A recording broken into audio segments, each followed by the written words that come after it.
Asia has a very varied regulatory landscape when we're thinking about AI, and it is challenging for firms across the region to have to deal with that. In Hong Kong, for example, they take a much sort of a softer approach to this, which is sort of much more favourable from an industry perspective. And then you've got some markets like South Korea, for example, which has a much more sort of hardline rules-based approach to this as well, which is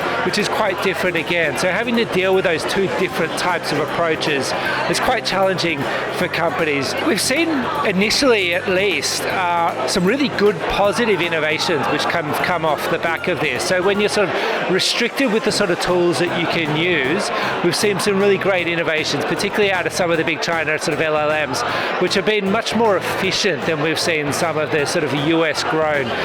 large language models, because they're sort of being forced to do more with less, if you like, which is forcing them to be more efficient, which is a really sort of